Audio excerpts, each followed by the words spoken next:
So today's topic is movement for mental health, and it's a great big topic and one that I think sometimes gets glossed over. It's one of those where many people try to understand mental health around sort of the talking therapies, around trying to think about things like mindfulness and resilience. But there's not many people in the world who will typically, talk through things like movement and physical activity. So today's session is trying to sort of bridge that gap. Okay, so we're trying to think about mental health, its relationship to movement. We have to understand that in today's world, we're speeding up. Okay, we're seeing technological advancements, and these things have made life a lot easier. We are seeing, many people having a decline in their physical activity and their movement as well. So we have to understand that with this speeding up, we tend to find that we've got this always on society where we're always logged in, we're always trying to get something done. And we're finding we're getting less and less time to improve our physical activity. Mental health is such a large topic and one that's often spoken about head on. Mental health awareness is on the rise, which is excellent news. It's a fabulous topic to be thinking about. But there are still many out there who have yet to explore the benefits of physical activity and its benefits on mental health, not just physical health. So we are going to explore the benefits of movement from that mental health perspective and hopefully provide you with some practical applications to improve your energy, your outlook, and hopefully your focus as well. We know that all of these things are tied together.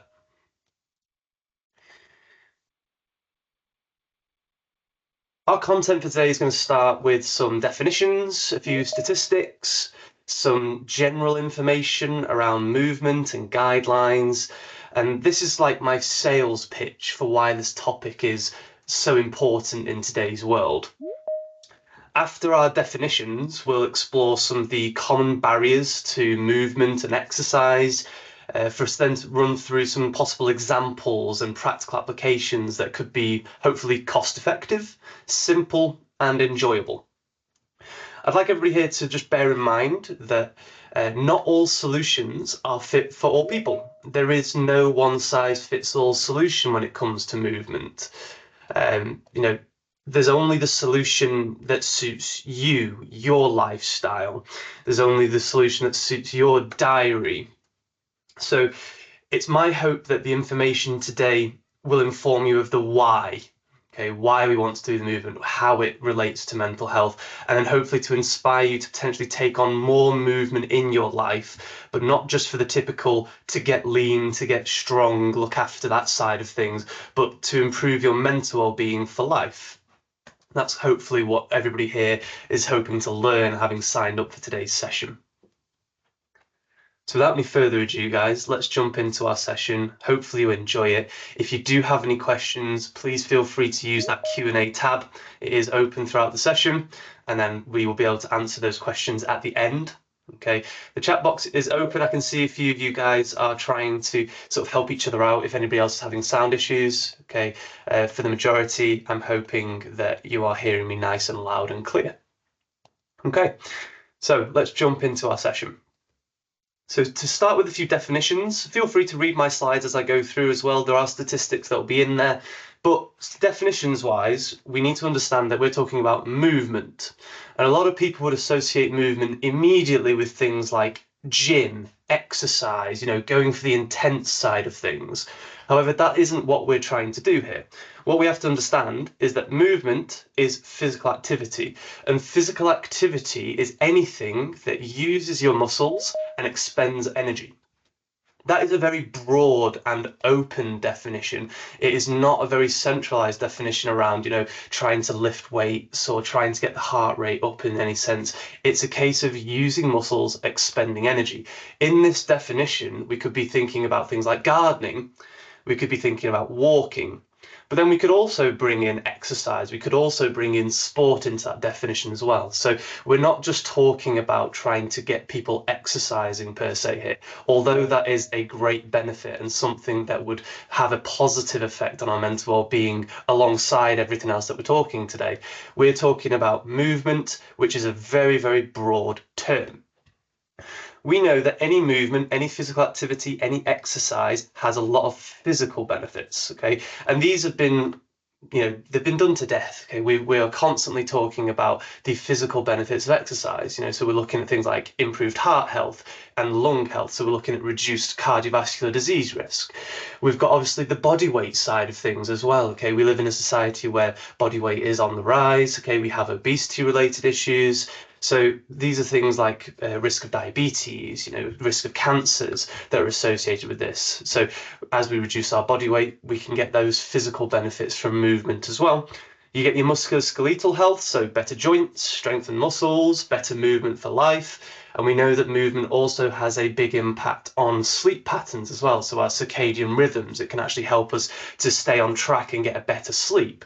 Now, sleep has a lot of physiological benefits, but it also has a lot of psychological benefits. And some of those are what we are exploring today in how sleep has a profound impact on our mental well-being, but then movement can be one of our ways of improving sleep. So we can explore the domino effect there. What a lot of people don't understand is that association between physical and mental health. Oftentimes when we see these topics, they tend to be kept separate. Okay, we tend to approach mental health from the mental health side and physical health from the physical health side. But what we have to understand is that they do work hand in hand. If I were to work solely from the mental health impacting my physical health side of things, well, what we have to understand is that how you feel impacts how you think. How you think impacts the decisions that you make on a day-to-day basis, and it will also affect your motivation and your energy to do things. If your motivation and energy have been impacted by poor mental well-being, then your motivation and energy to do things like exercise and movement will be diminished, and then we'll get a reduced benefit from the physical side of things. So we won't get those benefits of things like improved heart health, musculoskeletal health, better sleep. But it works in reverse as well. Okay, so we're going to explore how the physical side of things, the movement, is going to have an effect on our mental well-being. And that's where the benefits of physical activity and movement will come in. So it's not just a case of our mental well-being is affecting the physical side there. We're going to explore it the other way around today. Many people understand and will often acknowledge, especially in research, the significance of physical activity in daily life, okay? Even those physical benefits that we've just spoken about there, okay? But, okay, what we have to understand is that 1 in 4 individuals are engaging in less than 30 minutes of activity per week. And we do have certain guidelines that we are trying to follow when it comes to exercise. I'll share with you those particular guidelines very, very soon. Okay, but when you're looking at, say, this one of those key statistics, the one that you're seeing on the slide right now, that regular physical activity can reduce the risk of depression, and this is specifically just depression here, by up to 30%. That is quite a profound statistic when you're just thinking about how the physical side of things can have a very largely positive effect on your mental well-being. And to get to that point, we have to understand a little bit of the science behind movement and how that is going to improve your mental well-being. So we know that extra movement, and remembering the definition of movement here, anything that is using muscle and expending energy. So remember, we've got things like walking, gardening, okay, dancing. It might be a case of going to the gym. It might be that you play certain sports, okay. All of these things will have an impact on the body, on your hormones, on chemicals that you release, okay, and these things are going to have an impact on your mental well-being. So we know that we can reduce anxiety and depression, and this is due to this endorphin release. So physical activity increases the levels of neurotransmitters that are called serotonin and dopamine. Serotonin helps us to regulate our mood, and dopamine is associated with pleasure and reward. And I always recommend that people really focus in on that reward side of things here. Reward comes after we've done something, not necessarily during, okay? For some people, they do experience reward whilst they're doing something, and that's excellent. That will mean that you get that release. But a great way I can explain that sort of reward factor is many people in the world may look at runners and they think, wow, you guys can do so long. How do you have the motivation to do that? How can you go out there and do a half marathon or 10K or a marathon? And most of them will typically come back to them and say, the running part is typically hard. And we feel that hard, and it's a psychological battle whilst we're doing it. But at the end, we feel this relief. We feel this release as well. And that release are things like serotonin and dopamine and that reward of getting something done. And it's often called a runner's high. Okay, that is that improved mood. Okay, and the more often we can experience that reward, that relief, that has positive effects on our mental well-being. So, i.e., the reduction of anxiety and depression-like symptoms. We could look towards other pieces of research. So there is research into something called BDNF, okay, and this is all about your brain function. BDNF is considered an important protein that influences brain function as well as the peripheral nervous system. Okay, BDNF influences a variety of functions, including preventing the death of existing brain cells, inducing the growth of new neurons and synapses, and supporting cognitive function, so our ability to actually think, okay, and rationalize things. Low levels of BDNF have been linked to things like poor neural development, obesity, and even poor mental well-being. That's why we bring up BDNF here. Exercise can actually help to increase BDNF. Okay, so if you don't exercise much, you might not be producing as much BDNF, okay, you will still be producing it, but to increase it, you might want to engage in some form of exercise. Some of the research shows us that the more intense the exercise you might do, or the movement that you might do, the greater the intensity might produce more of BDNF. Okay. The other side of this is as well is that it's not just intensity that could enhance that brain function there, it's also the consistency. So you want to make sure that maybe you're not just seeing one day of increased movement, but that we can actually spread out and see more times that we actually hit that particular increased BDNF production. And that will help you to reap those benefits.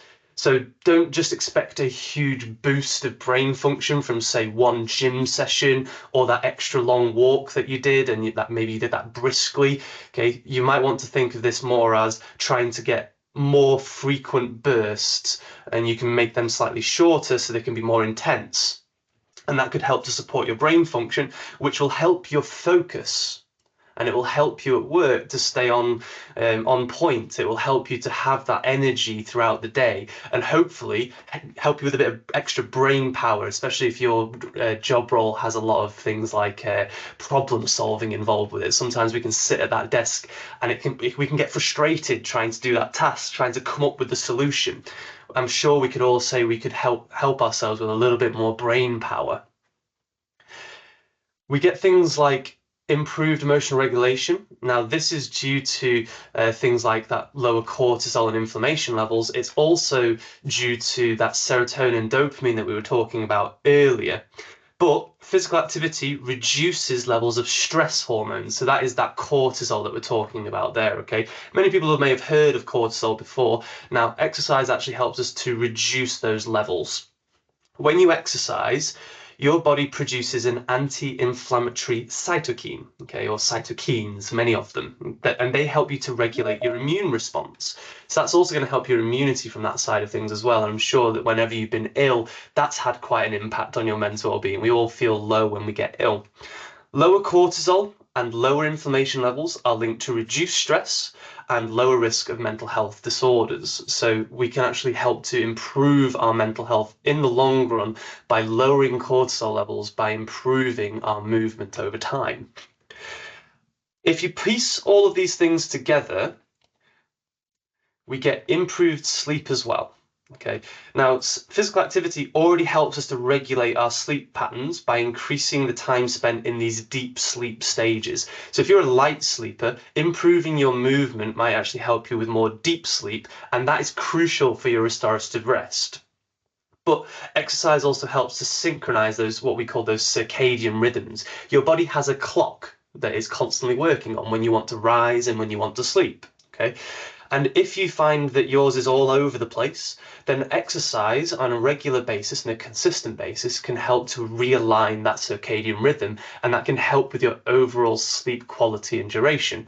Now, sleep quality duration might not sound like mental health, but if you have poor sleep, then you will end up having a worse day the next day. Typically, you'll have less focus, you'll have less energy, things become more frustrating, we perceive things more negatively. So that then is having a detrimental impact to how we're perceiving that day. If that happens multiple times across the week, then that can start to have a profound effect. It can start to build up over time and have a long-term negative effect on our mental well-being. So all of these factors that are discussed here relate to improved energy levels and focus and improved mental well-being. So this is my selling point to you. If we want to improve our mental well-being, this is what we're trying to achieve on this screen. We have to explore some common barriers. There's many people out there. We've already said that there's many people out there that don't meet the current guidelines for physical activity, but that is often due to some very common barriers. Okay, if I put a few on the board here just to start off with, okay, we have things like cost. So some people will always associate movement with things like gym memberships or personal trainers, or maybe it's just a case of you want to join a group or you do a sport and that has costs associated with it. Maybe it's startup costs for equipment if you want to start doing things at home. So that can make things quite difficult to get started, especially if you're not quite sure of where else you could turn to when it comes to movement. Some people would state things like fatigue. We'll discuss this one very soon. Stress, okay, so this is again seeing how the mental health side of things is affecting our decision making and our ability to want to move more often. Stress, so how we feel, impacts how we think, that impacts our motivation and our energy levels. So then, do we want to exercise? Do we want to expel more energy? A lot of people would say that when we're in high levels of stress, we want to nurture ourselves, we want to relax, we want to recover. So actually, we end up doing less movement rather than more. Things like weather, this could be things like equipment related. So you don't want to go outside if it rains. Unfortunately, we live in the UK, we get a lot of extra rain compared to other areas. So it might be a case of we need waterproofs, okay, or we need to have the correct weather shorts or trackies or jumpers if it's cold, or if it's hot weather, we need the other equipment as well. Moreover, we get unpredictable weather patterns, and that can disrupt our plans, especially for things like outdoor activities. Let's say you planned a walk with the family, and then you get a big deluge, and the area you wanted to go to is now no longer open, maybe. And then we also get that change in season as well, which can have quite a big effect on people's mental well-being. Okay, we get these things like shorter daylight hours. Okay, we get warm summer's days. Okay, that can affect people's sleep as well. So, when we get into summer, we don't typically have air-conned houses in the UK, and we've had a particularly warm summer. That can affect people's sleep, and that again will affect your mental well-being for the next day.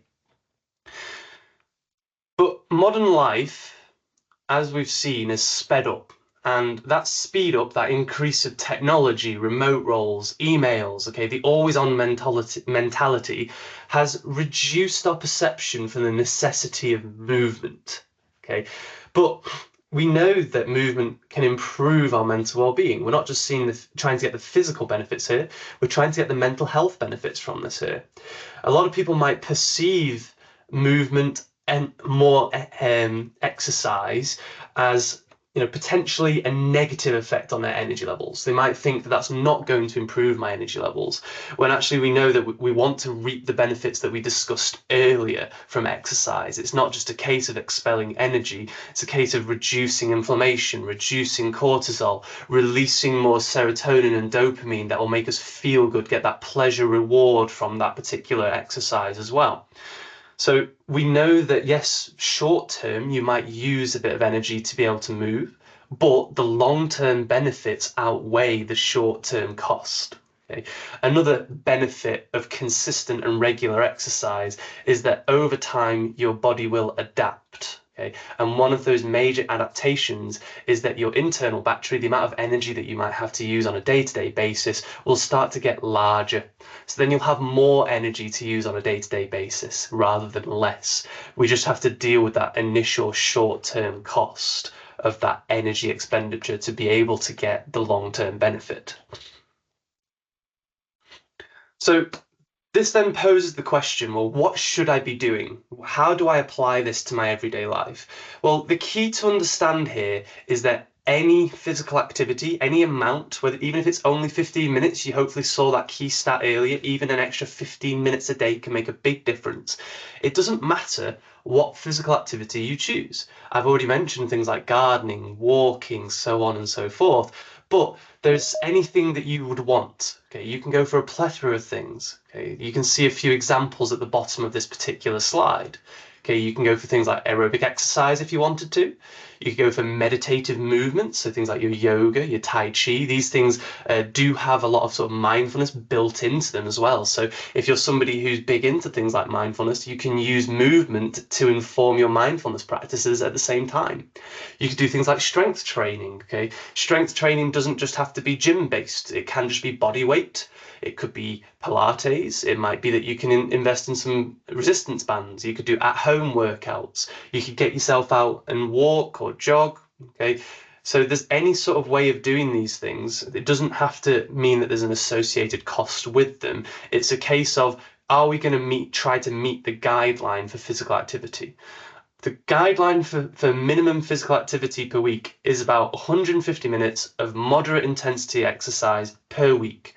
And you can break that up however you like. Okay. The key is if you can be more consistent and regular rather than just one long bout, then that will have a more profound effect over time due to the release of those hormones, those chemicals that we were talking about earlier. The key then is understanding that you can try to meet that target in small doses if it's a case of that time might be one of those barriers. Now, that particular definition there applies to one particular population. Okay, so typically you're looking at 19 to 64 years old, but the guidelines do change for people like older adults, and the guidelines are also different for children and young people. And if you want to be pointed in the right direction, if you're going to fit into one of those particular demographics, I'd recommend using the NHS website and having a search for movement on the NHS website, and you'll be able to find the appropriate guideline for the appropriate age level. Okay. The case is that any amount of movement, no matter how small, is going to be important for your mental and your physical health. So while we have the suggestions for 150 minutes, it might be that you aren't physically capable of doing that right now because of maybe your current fitness level or because of what you have been doing over the past, 5, 10, 15 years. And that's absolutely fine. The key is to slowly increase and start small rather than trying to increase the total amount that you're doing in a very short amount of time. That is a surefire way to cause a bit of damage to your health. Okay, you could cause injuries. So it's a case of starting small, adding in something that you want to enjoy, and then start to add it up over time. Try to be regular with it, do small doses, and then slowly increase. Okay, that is the key. To make that a bit more practical, we've got a few suggestions that you could use on a day-to-day basis. I've got another slide of these very, very soon of how we could use these maybe at work and maybe at home as well. But some very typical things that we want to do, as we've seen society speed up, okay, and as we've got better at things like transport, we're able to take on more things like remote roles, hybrid roles. And a lot of us do find that we live further away from, say, the head office that we're at, or maybe because we can have the car, we live maybe an hour away from the office. So in some people's cases, it could be a case that can we try to get more walking or cycling to work? Maybe you go to the shops. Could you walk to those shops rather than taking the car? That way you're not only getting the benefit of the walking, but also you're carrying the shopping as well, which is some more strength training there. In other cases, it might be a case of I live further away from the office and I take the bus. Can I get off that bus a couple of stops early and then I can get an extra walk in, and that's an extra 10 to 15 minutes that I'm getting of physical activity and movement. That there will start to add up over time. Just remember, we spend a lot of time at work across a year, okay? If you're going to spend close to 300 days at work or 250 days at work in a year, and you can do an extra 10 minutes of walking to that over that year, you will have added a lot of extra movement to your everyday life. There's plenty of other things that you could try to do. 10 minutes of stretching in the morning just to try and loosen the body off, maybe try to reduce that lower back pain, try to start the day off with a little bit of movement, get the blood pumping around the body. That you could exchange that for maybe Pilates or yoga or Tai Chi. We could try to make it social as well. So there is a social aspect to movement and exercise. So, if we can try to get out to clubs or classes, okay, maybe there's online versions of these. Maybe you could do it with your friends. Maybe it's a case of starting something up at work and you could do something after work with a group of your work besties, or maybe it's with your friends outside of work. Instead of going, say, to the bar or to the pub at the end of the day, can you go out for a long walk with the friends? Okay, and that way you're getting your physical activity in while still getting the socializing in, so it still fits your social calendar. But just remember that any of these things could be a very simple add-in, and it could only be 5-10 minutes. You could do one of those 10 minutes in the morning, one of those 10 minutes in the evening, spread it out. It doesn't just have to be half an hour every single day in one big block. Split it up into micro movements. If you're at work, you might be trying to take a little bit of a break. Okay. If you get a bit of a longer break, let's say your break lasts longer than half an hour, can 15 minutes of that be spent having a walk, or maybe trying to get a bit of movement going, some stretches? I've already discussed things like using the bus. Maybe you get off a few stops before your destination. If you are in the car, is there somewhere where that car can be parked a little bit further away? Do you have a large scale car park, or is your organization quite one of those large areas? Can you park in the furthest away car parking spot? Can you use the stairs instead of the lift or the escalators in certain cases? One of my favorites that I often start to think about are things like walking meetings. Okay, do you need to be by a computer to be able to have that meeting? Is it going to be easier if it's, say, a one-to-one? Maybe you could use that for a bit of well-being and try to get outside so that you can have the conversation while still getting those steps in. Every step counts, as we all know. At home, it might be a case of, how can we make certain things more fun? Well, we all need to cook, we all need to clean and hoover. Some of us have gardens that we have to tend to. Well, sometimes we don't want to do that, so we avoid it. How can we make that more fun? Can we add some music to it? Can we do it with somebody else? Can we dance whilst we go? Anything that adds a bit of extra intensity to it is going to improve that enjoyment of the activity, but also the effect of that activity as well. A great one that I've used to use with a few of my clients. Okay, I used to ask people, how long would you spend watching TV of an evening? And there's plenty of adverts on TV these days, depending on which channel that you watch. And most of the time, those adverts are anywhere between 5 and 10 minutes. So can we incorporate some movement into those advert breaks? So one of my clients used to do every advert break, he'd spend 5 minutes doing some stretching, or he'd do some star jumps, and that way he was able to get an extra half an hour to 45 minutes of physical activity in per day.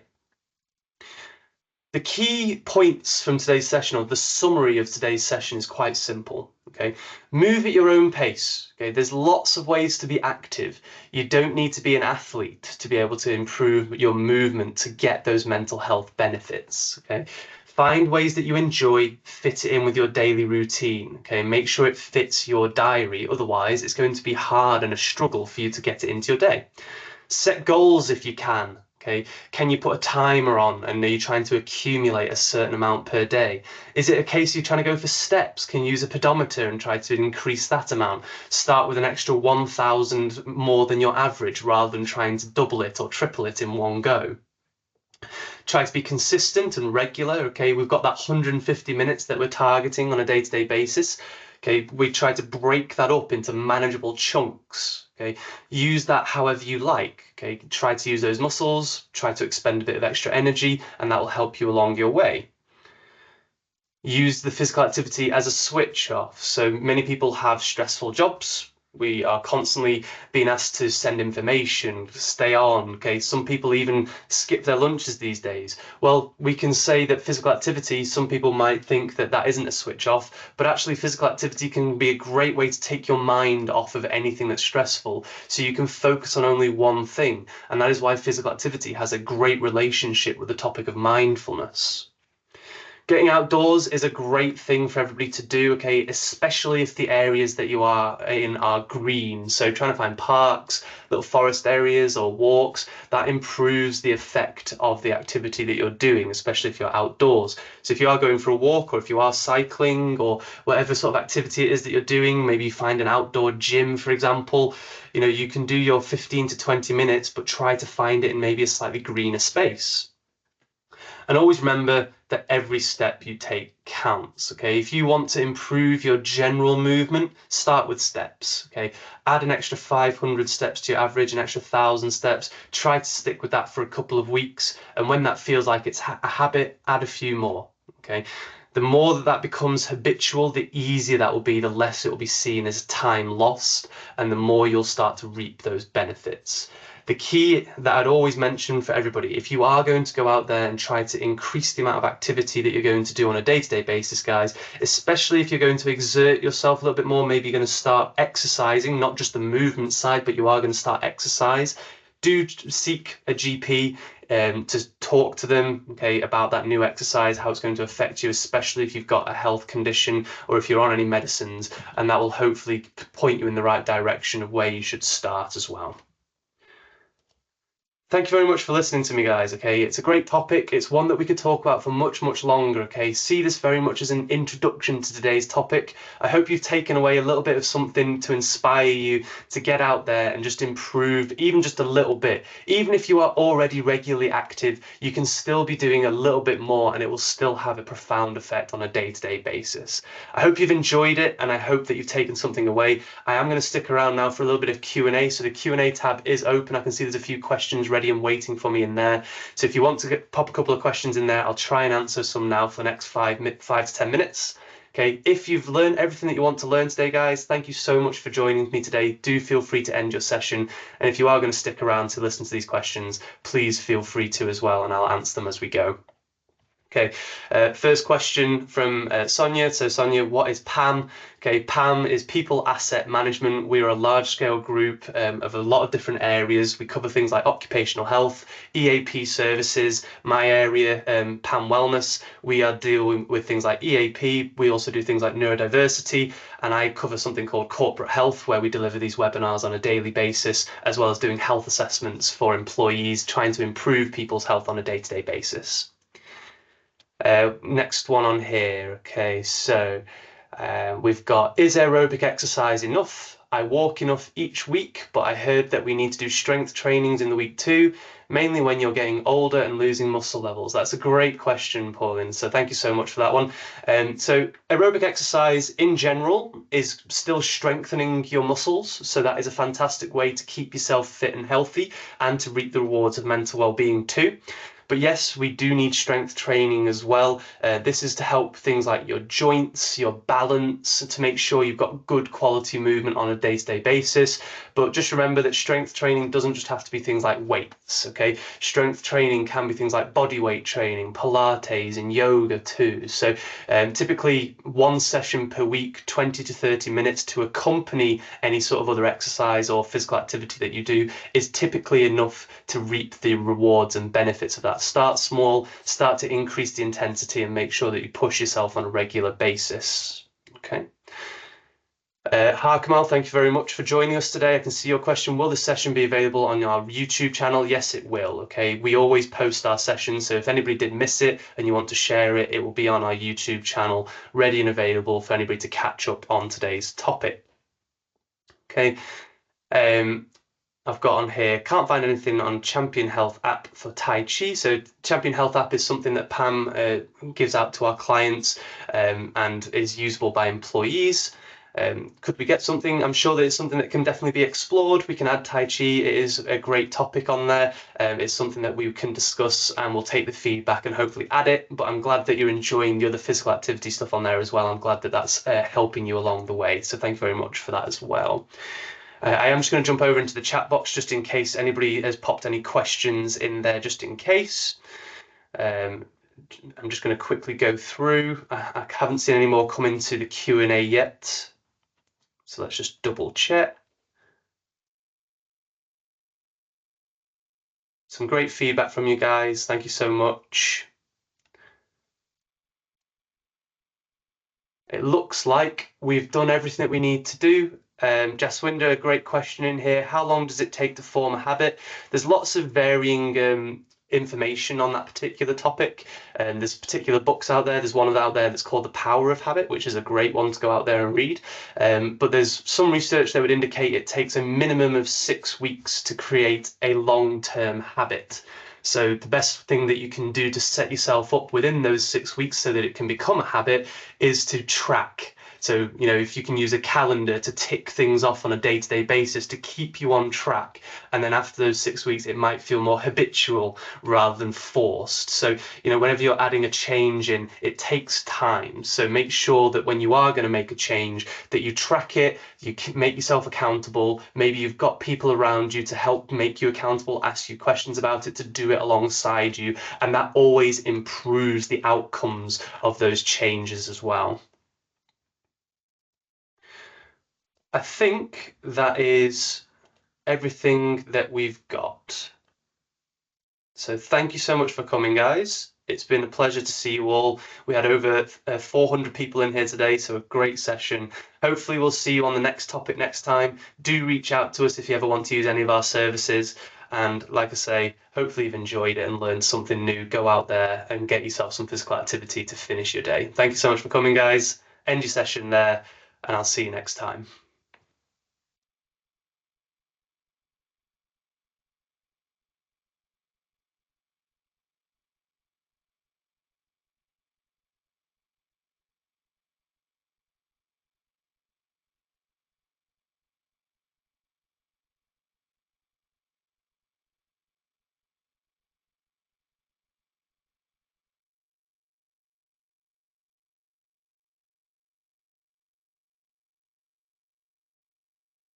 Thank you, guys. Just a couple left over. If you are writing a question, feel free to just pop it in the chat box or the Q&A. But if you have finished today, guys, that is the end of the session. We will click end on this event at 22. So feel free to go and enjoy the rest of your day.